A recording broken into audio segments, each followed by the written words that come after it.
जय भीम मित्रांनो.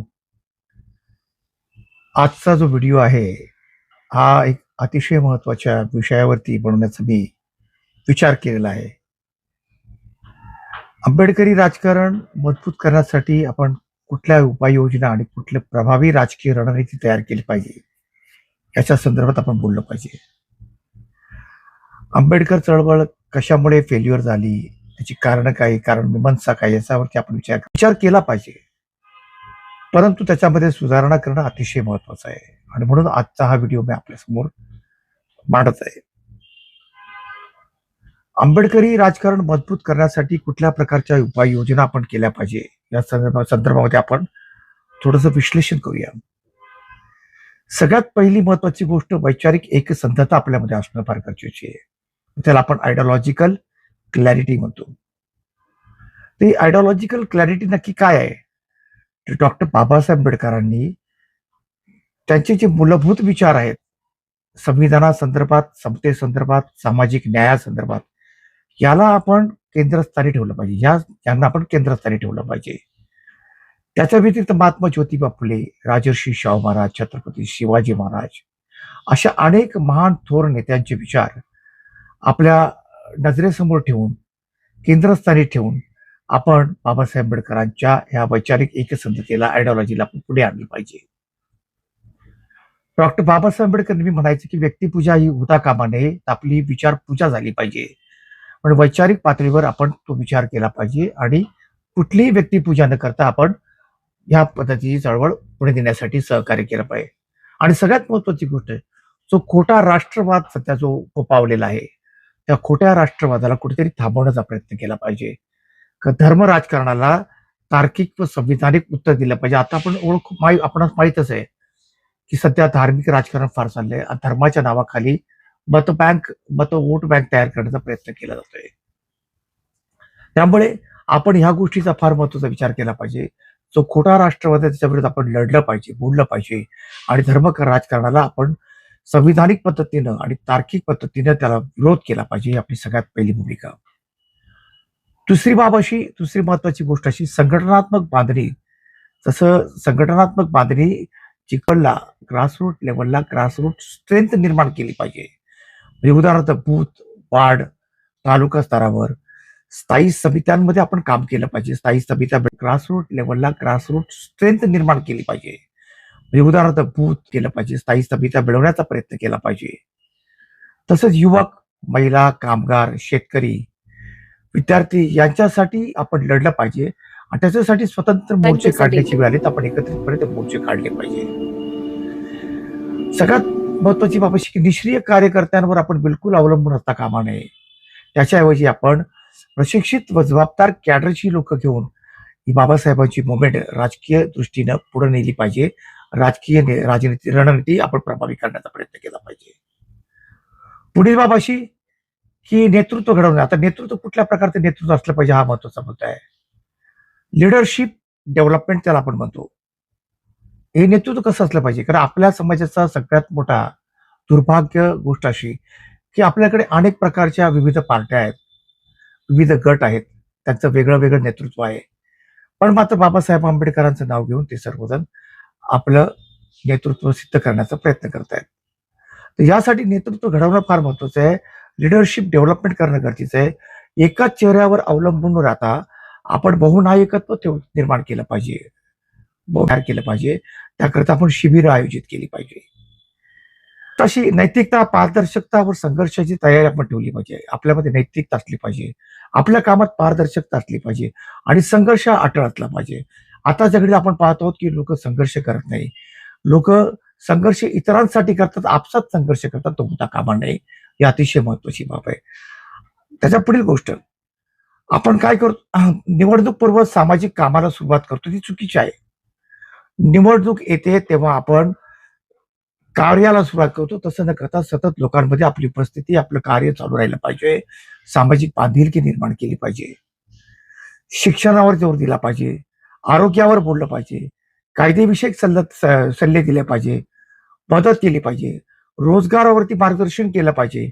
या सगळ्या गोष्टी अतिशय महत्वाच्या. त्याचा मुख्य उद्देश आहे की ह्या गोष्टींमुळे युवक वर्ग जो आहे, तरुण वर्ग तो आपल्याकडे आकर्षित झाला पाहिजे.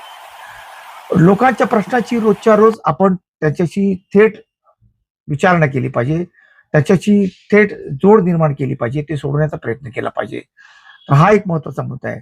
त्याच्यानंतर पुढील गोष्ट अशी की प्रभावी राजकीय रणनीती आपल्याला तयार केली पाहिजे. पॉलिटिकल स्ट्रॅटेजी जी आपल्यामध्ये नाहीये. कारण आपलं असं आहे, व्यापक सामाजिक आघाडी जी आहे त्याला आपण सोशल कोॲलिशन म्हणतो. व्यापक सामाजिक आघाडी, सोशल कोॲलिशन ज्याला म्हणतो. आपण केवळ एस-सी, एस-टी पुरते मर्यादित असता कामा नये. आपण ओबीसी, अल्पसंख्याक, गरीब सवर्ण, शेतकरी, असंघटित कामगार यांना देखील बरोबर घेतलं पाहिजे. शेवटी आपला एकच नारा असला पाहिजे, बहुजन ऐक्य हे आपण व्यवहारामध्ये उतरवले पाहिजे. कारण बहुजन समाज जो आहे खूप मोठ्या संख्येने आहे आणि बहुजन समाजाला आपण एकत्रित करून आपण या राजकीय रणनीतीमध्ये उतरलं पाहिजे. हा सगळ्यात महत्वाचा भाग आहे. दुसरी बात अशी की मुद्देसूद राजकारण आपण केलं पाहिजे. त्याला आपण काय म्हणतो, issue based politics. Issue based politics म्हणजे कसं, की आपण केवळ आरक्षण आपल्या एस-सी, वरती बोलता कामा नये.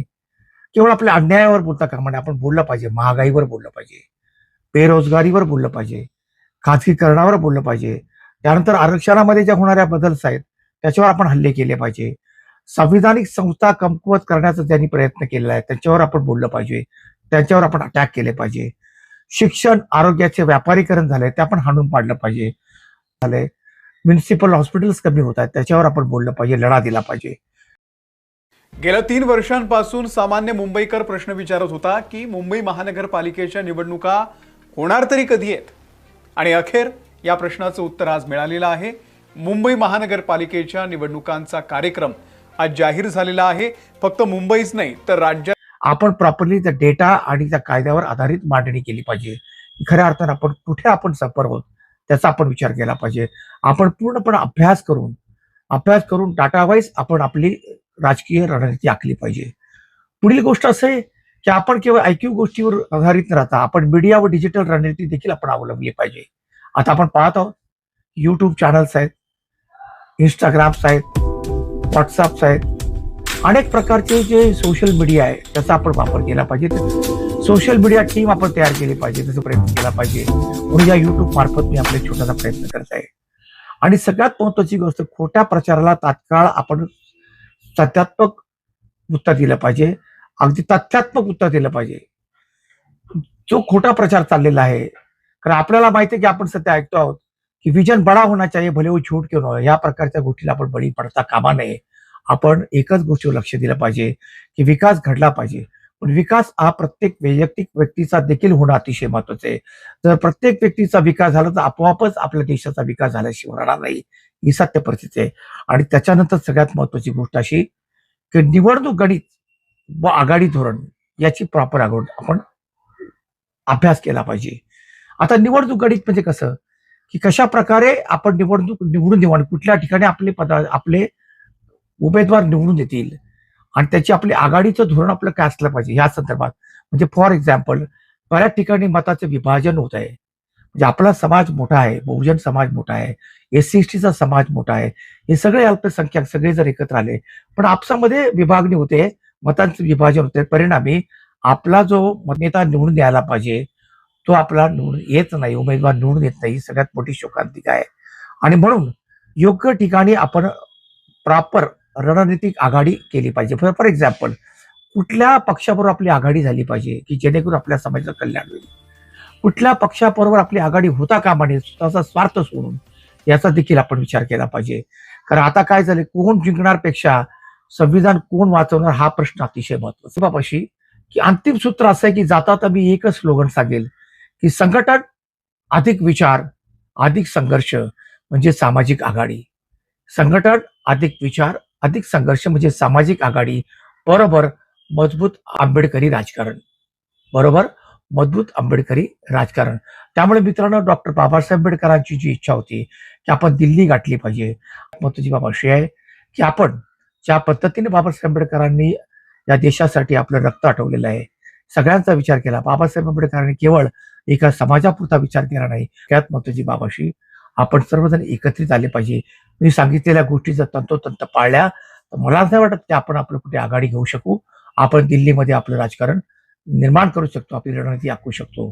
त्यामुळे आपण सर्वांनी एक संघ राहिला पाहिजे, एक विचार राहिला पाहिजे. जय भीम, जय भारत.